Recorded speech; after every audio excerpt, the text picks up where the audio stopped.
Memphis, Tennessee, or better yet, known as Memphis, Tennessee, where people are either dodging jail, hell, the cops, or if you're living that street life, you most definitely are dodging your ops. And in a big city of dreams, they call it the Bluff City, but trust and believe when I say that them YNs and them OGs are not bluffing in them streets. And with Memphis having one of the highest crime rates and highest murder rates amongst a lot of cities in America, Memphis is no joke, right? Watch for the back door. Make sure it's closed, because you just might get smoked. That's right, by somebody close to you.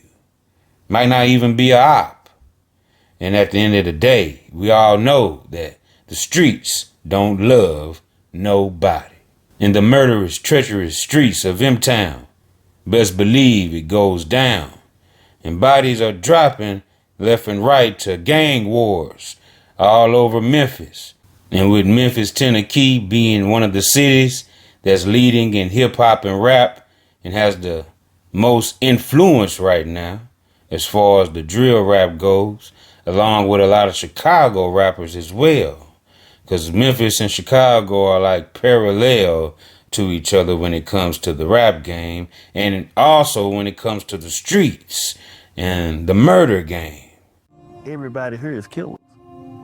Everybody here, you know what I'm saying? Like, we're just not going. Like, at any moment of the day in Memphis, it can just go down right there.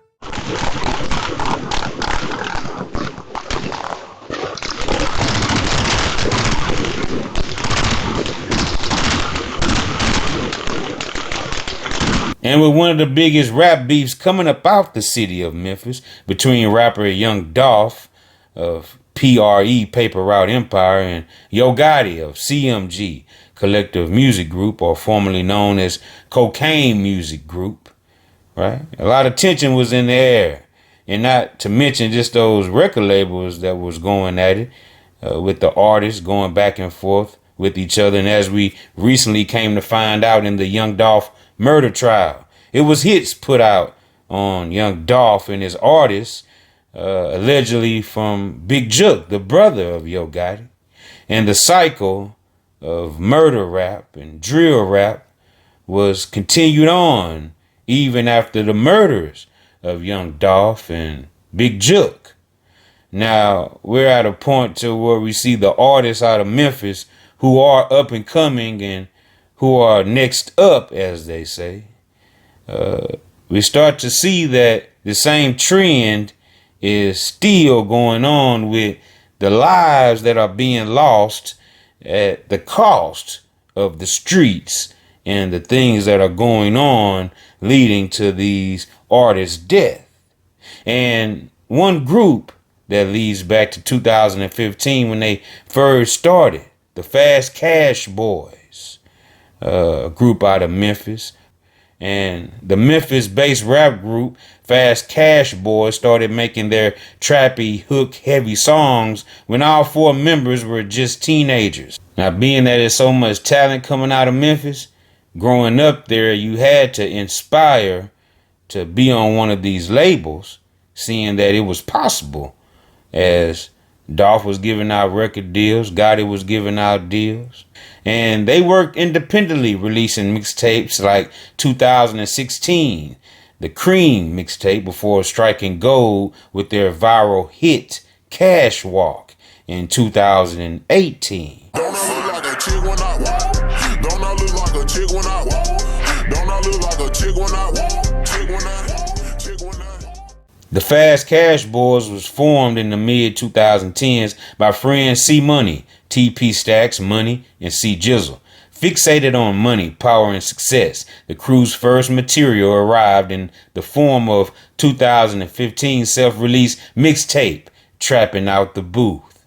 They worked on new music constantly, following with a steady flow of mixtapes, singles, and videos over the next several years. Highlights included 2016's Cream and the early 2018 mixtape Trapping Out the Booth 2, which featured a cameo from Ace Boogie on one song. It was Fastcash Boys 2 Bangin', 2018's collaborative project with producer 2 Bangin' that brought the group to a larger audience. Catchy singles, Cash Walk, and F-Wit, and their dance-orientated videos were streamed hundreds of thousands of times and brought FCB their first viral hits. Now, before the Fastcash Boys would see that success in the rap game with that breakout single, Cash Walk, they would dibble and dabble in criminal activities that would get them caught up with the authorities there in Memphis. Memphis police said that a Hickory Hill home was riddled with bullets early Monday morning to silence at least 2 witnesses to a 2013 murder. No one was hurt in the shooting in the 7,000 block of Falls Hollow Cove. The people who lived there say that there were 7 adults inside the home when several people opened fire. Police found 43 shell casings outside the home and say that the bullets hit several parked cars nearby and even a vehicle 2 streets away. It's unfortunate and it's idiotic. I was thinking about it all day yesterday and feeling helplessness, said neighbor Patrick Tabor. Tabor, who lives 2 doors away, now has a bullet hole in his back driver's side door. The victims were able to identify Courtney Smith, a.k.a. Fastcash CMoney, as one of the shooters. Smith, along with Calvin McMickens, is charged with first-degree murder in the death of Keyshawn White. White was gunned down in the parking lot of a gas station at Brooks and Mill Branch last year. Smith and McMickens are still waiting to go to trial. Smith is now facing a new charge of attempted first-degree murder. Police are looking for others involved. It was March 29, 2013, when Keyshawn Ray White was at that Exxon gas station pumping gas when he was fatally wounded by gunshots. Witnesses picked photos of Smith and co-defendant Calvin McMickens, 18, out of a police lineup, identifying them as gunmen who fired into a crowd March 29th, gathered at a Whitehaven Exxon off Mill Branch. Shot struck the victim as he pumped gas while chatting with his girlfriend, according to the police affidavits. Upon law enforcement arriving at the gas station, his girlfriend identified him as Keyshawn White, the victim. The girlfriend, who did not want her identity revealed, said she and White had left the Pure Passions nightclub at around 3 a.m. with a large group of friends. They all went to Hop In gas station at Mill Branch and Brooks in Whitehaven. Seconds before the shooting, she said that White was pumping gas and joking with her as she sat in another car. Next thing you know, somebody riding past shooting, she said. The people responsible are believed to have left the scene in a silver 2-door Mercedes-Benz. White was the only person hit, even though several shots were fired in the direction of the gas station. The girlfriend said that she saw White was hit in the chest and she saw blood on his back. She believes their friends know who the suspects are. Those friends have given that information to police. She said that the suspects seemed to have a problem with their group of friends, but were not aiming directly at White. Memphis police charged the 2 men in 2 recent deadly shootings. 19-year-old Calvin McMickens faces first-degree murder charges for a shooting early Friday morning in Whitehaven. Police say he killed Keyshawn White at a gas station at the corner of Brooks Road and Mill Branch. A motive was not disclosed. And also, Courtney Smith was also arrested for the murder of Keyshawn White. Courtney Smith, a.k.a. CMoney, was a teen at the time. Investigators told the judge they searched the teen's phone, finding a text the night of the shooting that read, "Come get me. I just dumped on some niggas, and I ain't got no more bullets." Edward said he believes that text has nothing to do with the shooting and was sent by another teen, not his client or McMickens. "I just think it was someone clowning around," the defense attorney said. Memphis police, however, told a Shelby County juvenile court judge last month that they had video evidence and an eyewitness and a damning text message retrieved from Smith's phone that appeared to be beckoning a getaway driver from the time that the victim, Keyshawn Ray White, 20, was gunned down at that Exxon gas station. Now, in an attempt to silence those witnesses who seen the face of CMoney and people who identified Calvin McMickens, Jizzle, as the shooters, this was an attempt to silence those witnesses, and apparently it worked because nobody showed up to testify against these two individuals who was involved in the shooting. And CMoney and Jizzle talked about it on Dirty Glove Bastard, detailing that they were caught up in a murder that they had to fight, and finally it paid off because they were let off on those murder charges and back free on the streets. So what would you say is one of the biggest life lessons you guys learned? Man, we went through it together. Really? That motherfucker. Yeah, they probably was the toughest. Yeah. That was the toughest situation we probably been through. Had a little charge. We had a little murder charge. That's not a little charge. That's a major charge. Yeah, that shit right there. Like waking up not knowing if you finna come home or not. You know what I'm saying? You telling your folks you finna be home this week. This next court day they set y'all. You know what I'm saying? You gotta be strong for this shit. This shit went on for a couple years type shit. Oh wow. You know what I'm saying? We overcame it though. We overcame this shit for sure. Misunderstand. Yeah. Both of you guys were charged? Yeah. We both were charged. Jeez. Yeah. So were you guys have a bond? Were you both locked up together? How'd that work? We had a bond. See, we went to jail like a couple times. Bam, he went. Bam, he went crazy. He was still down there at juvenile or some shit. I was just turning 18. I was 17. Bam, he stayed a little longer. He stayed like 10. He did about 10 months. He did about 10 months one time.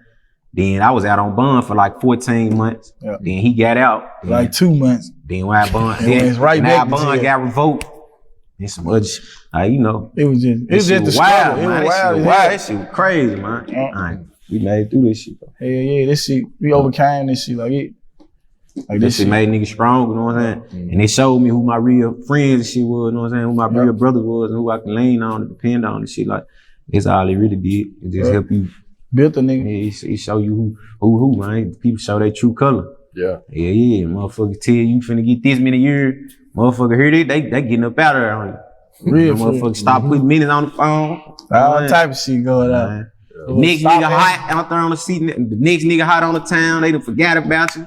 You ain't got shit with your pictures in that motherfucker. You showing your city, your pictures. Do what I used to be doing and shit. God. Nigga, I want to hear this shit. Now, the backstory on how young Key was killed and the reason allegedly surfaced a couple of years back, and it's been going around that they were all in the club together before this murder of young Key took place.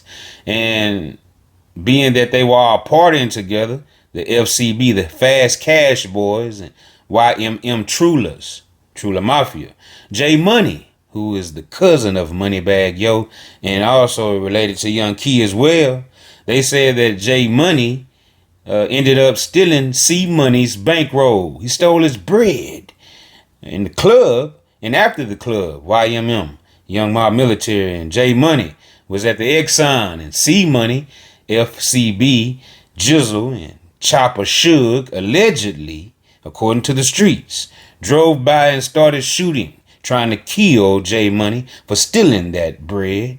And they ended up killing Young Key instead. That's why Young Mob Military and Fast Cash Boys started beefing. Now, this is alleged. After the murder of Young Key, his cousin Moneybag Yo started doing songs with the Ops. That's right, he recorded a song with CMoney and Stupid Duke of Young Mob Military. He didn't approve of Moneybag Yo switching sides like that and working with the Ops, the same ones who allegedly had shot at J Money and killed his cousin Young Key. Now, after Young Key was killed at that Exxon, Fast Cash Boys was picked up for murder charges. And guess what? the judge ended up giving them a bond, and they bonded out. And as soon as they touched ground, they found out that J Money was a witness to the murder of young Key, and he was set to testify against the Fastcash boys in that murder of J Money's cousin. Okay, now this is when the Fastcash boys made a decision. Once they found out that J Money was set to testify, they loaded up, right? Loaded up those Drakes and loaded up those Semi and Fullies, and they hit Hollow Cove block.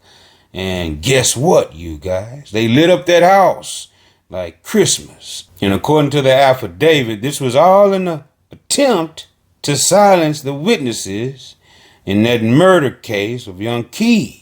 According to the affidavit, it says on Monday, June 2nd, 2014, at 12:50 a.m., officers responded to a shooting at 7154 Falls Hollow Cove, where several unidentified neighbors advised that several males were firing shots into the residence. 7154 Falls Hollow Cove, Jerome White, a.k.a.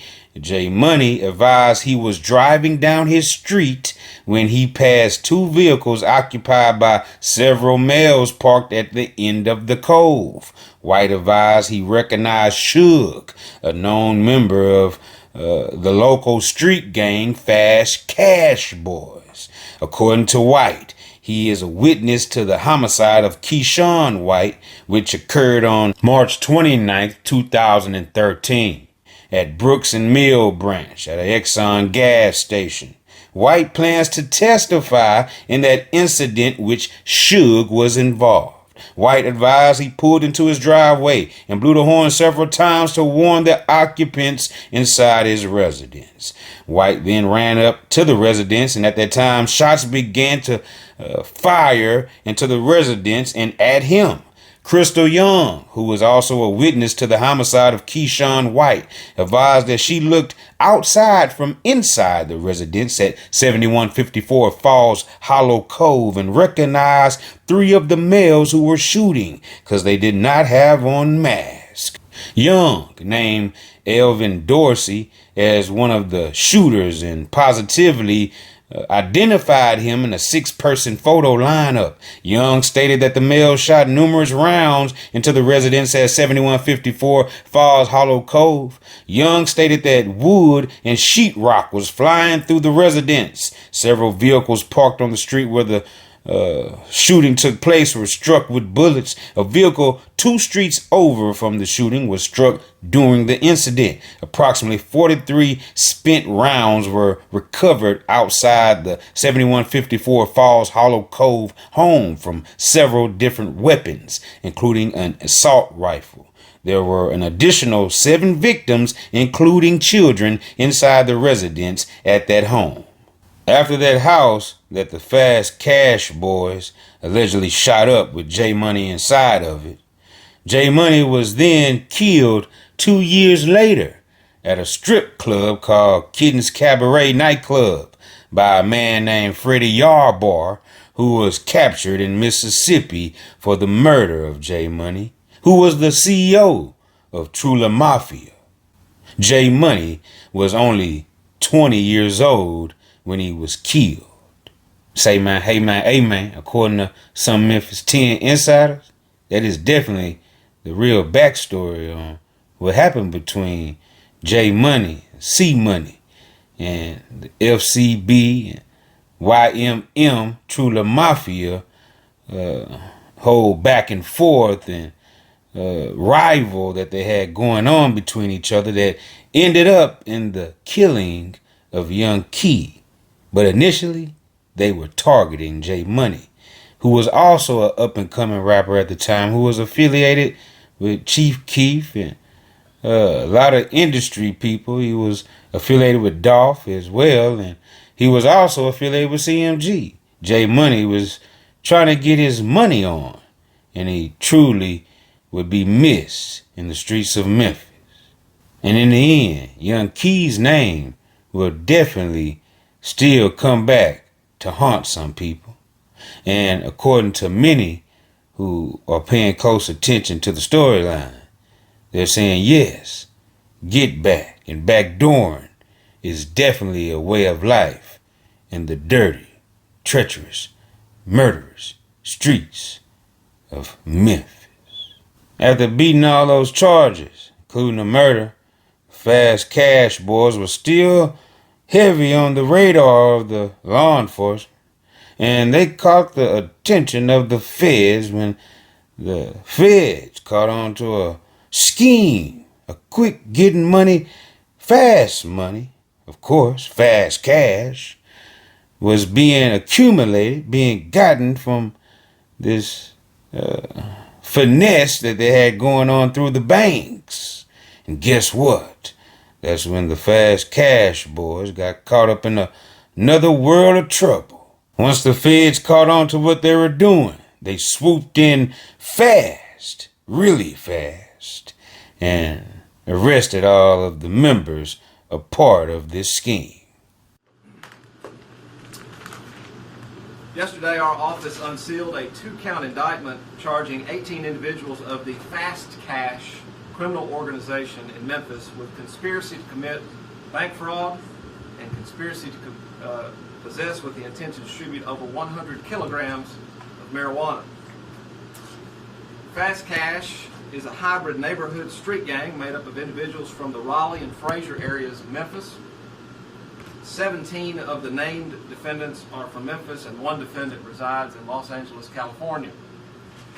The Fastcash Boys Entertainment Group was a music label which was established to memorialize the death of an up-and-coming rapper here in North Memphis.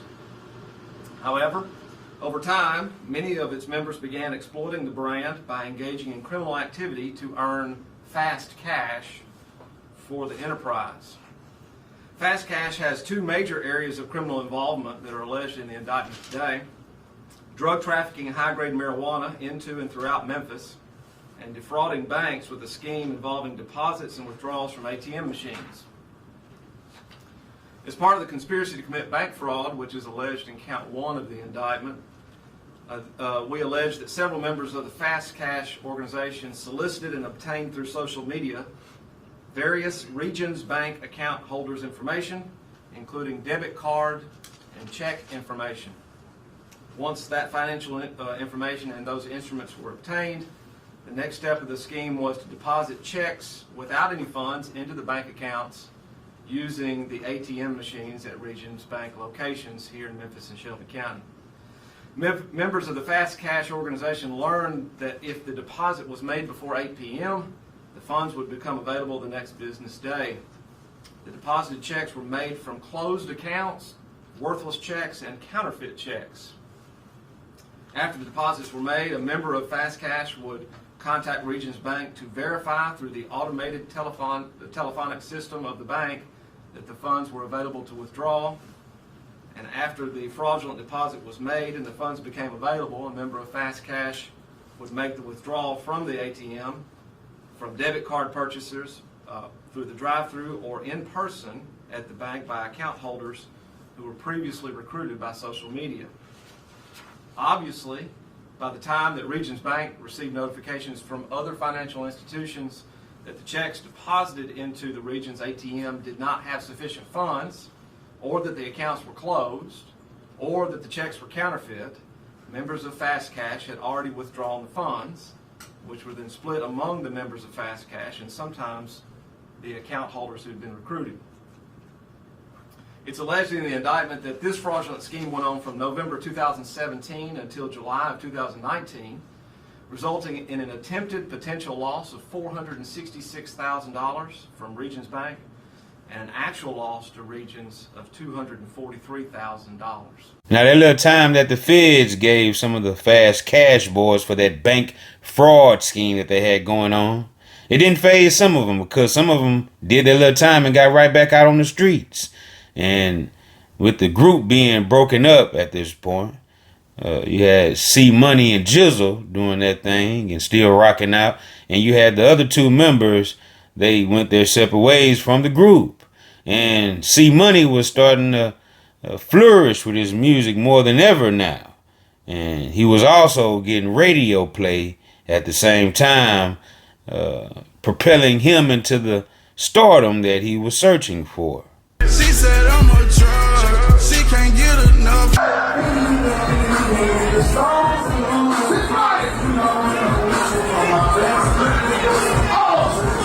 Got there, yeah, take you out, about that chick. Say you love me, no you don't. Leave me for you, I bet you won't. That shit fake, how fast the love can turn to hate. Or stab you in your back and smile in your face. Every day we taking chances, this shit ain't promised. Every day we taking chances, trying to make it out.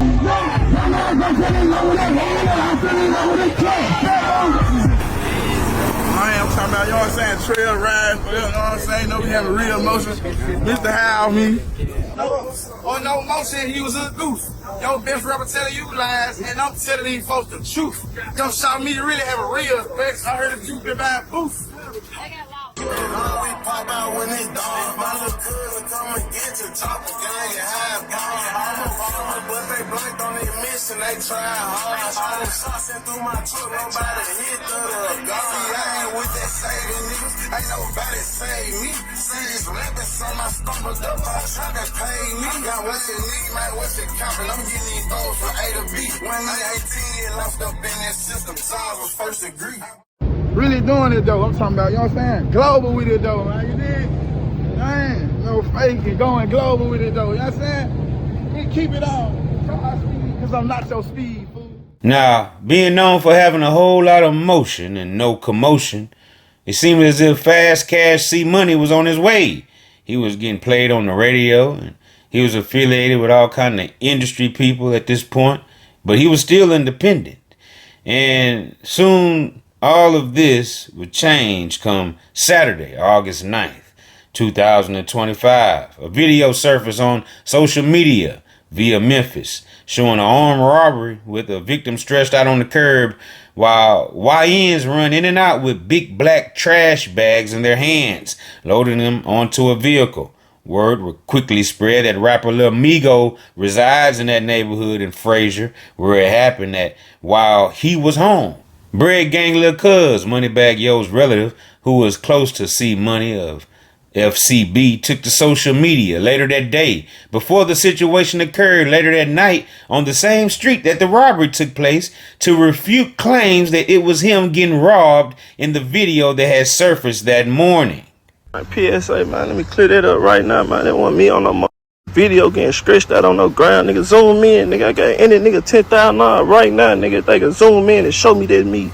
Nigga, they want me on no motherfucking video getting stretched out, nigga, on all my dead niggas. Later that night, a shooting happened past the midnight hour in the same driveway of Lil Migo's house, allegedly the same location where the robbery took place. And according to the streets, Lil Migo is closely affiliated with Bread Gang Lil Cuz. Neighbors with home surveillance cameras showed leaked footage of the shootout occurring, sounding like it was a war zone.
Now, the story that went around is Lil Migo allegedly called CMoney for help after he was about to be robbed.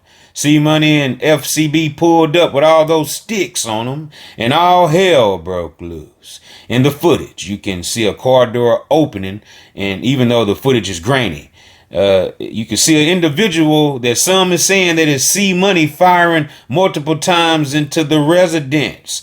As the vehicles backed up from the scene, many noticed that the door on that vehicle never closed, leading to some believing that that gunman was hit in the shootout. C-Money was found shot to death just 3 streets over from that shootout. And he was found on Martavia and Georgian Drive. Family members heard rumors C-Money was killed and was told that he was okay, only to find out that that was a lie and that C-Money had died in that shooting.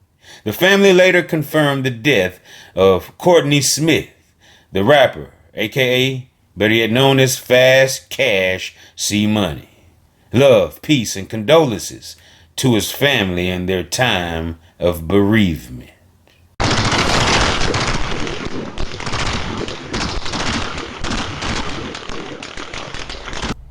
Breaking news now. Family confirming to Fox 13 News that Memphis rapper CMoney was killed in that shooting that you just saw there. This happened yesterday in a residential area in Frazier. Fox 13's Daniel Wilkerson joining us live from that neighborhood. Daniel, break it down for us. What happened here? Well, we understand, as you said, that rapper killed Fastcash CMoney. This happened, Ernie, around 12:20. Right after midnight, Sunday. So really, really early in the morning, late Friday and into Saturday. Folks, I don't know that I have ever heard and seen this much gunfire at one location.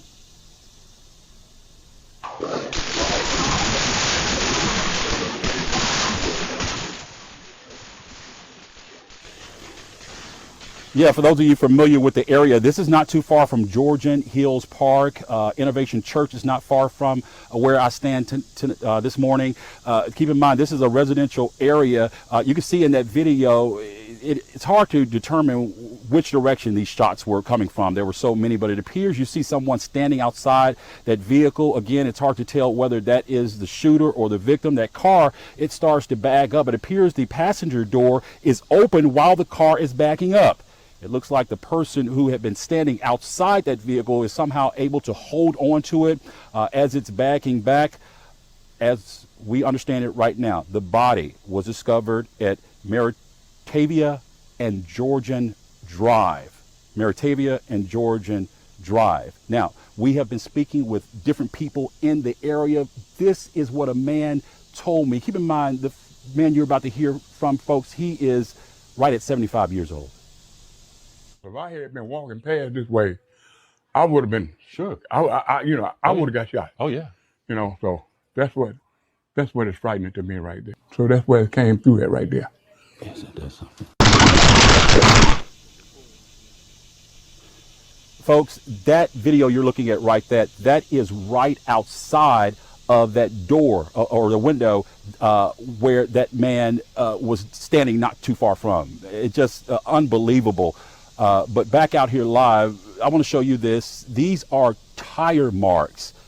And I don't know, we don't have it confirmed whether these tire marks were from this incident, but I can tell you all over this cove, not far from where we know this happened, there are tire marks everywhere.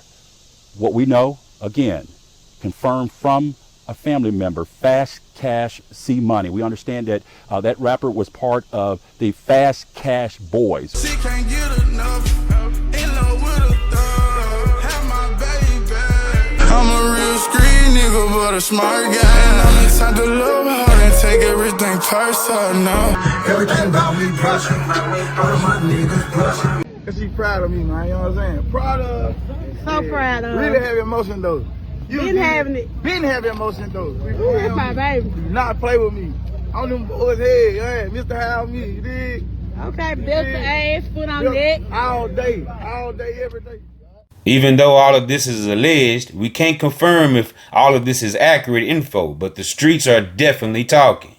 We can't confirm if Bread Gang Lil Cuz was robbed or if Lil Migo called CMoney because he was about to get robbed. In other reports, some say Lil Cuz got robbed, then went and got CMoney and some more FCB members and came back and shit went left.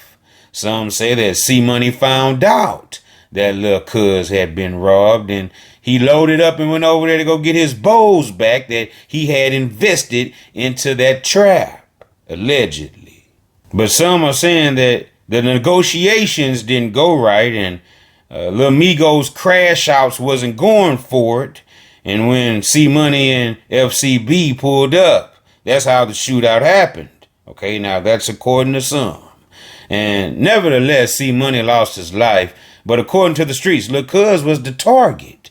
But if that's the case, why let Lil Cuz make it earlier that day if that was him being robbed on the ground at gunpoint? You know, y'all just tell me, you know, what y'all think about that. If Lil Cuz was the target, but C-Money ended up getting killed. And also, many are pointing out that they see the driver allegedly, possibly, shooting C-Money during the shootout. Did C-Money die of friendly fire, or was he backdoored in the whole scheme of things? The fact remains that the alleged friends or partners didn't drive C-Money to the hospital after being shot. They left him in the street, 3 streets over from the shootout, to bleed out and die. Officers were called to a home in Fraser that had been shot up near Macaulay Drive and Macaulay Cove. Then, officers found Smith shot to death about a half a mile away. Or did C-Money actually die in the car while leaving the shooting? And they just left him in the street because it wasn't no saving him, because he was already dead. Some say Lil Migo wasn't at the house when all this took place. But all of this is very suspicious nonetheless. Soon the real story will be out, according to an affidavit that will be eventually wrote up on all this, and the alleged statements and facts will come out on what transpired that day. But in the video, you see a car that's signaling, flashing its lights, right? Blinking its lights at the oncoming cars that are coming up to the house to shoot it up. And that right there says a lot. You know, why were they flashing their lights, signaling these vehicles before the shootout occurred on that street, right? What was really going on with that? Because at the end of the day, something very suspicious went on with this shooting. An open investigation in Fraser as police search for the car seen here pulling up to a house off Macaulay Drive and Macaulay Cove before opening fire.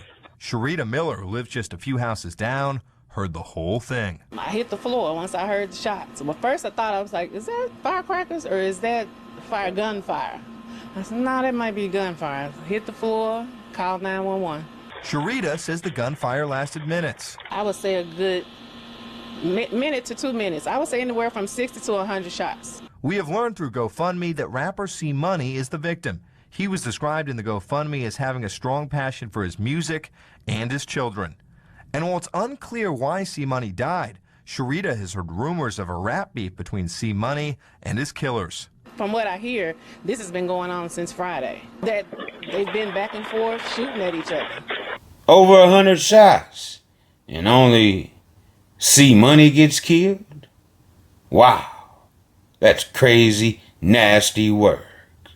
But nevertheless, the law enforcement there in Memphis has their hands full with all this crime out there on the streets. And for all we know, this could definitely go on forever. So y'all get in the comment section and y'all let me know what y'all think about this entire situation. And until the next time, this is OG Jucario TV with the latest in rap, hip-hop, celebrity, and urban news. So do you think that the internet's played a part towards? Yeah. Internet play. I'm gonna tell you, internet played a part in what? Nah.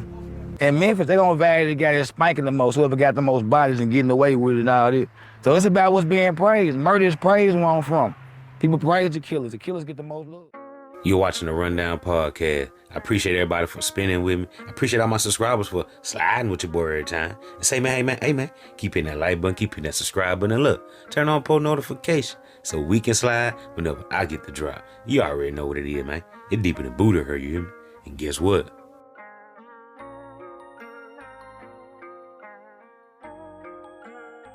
I'm gone.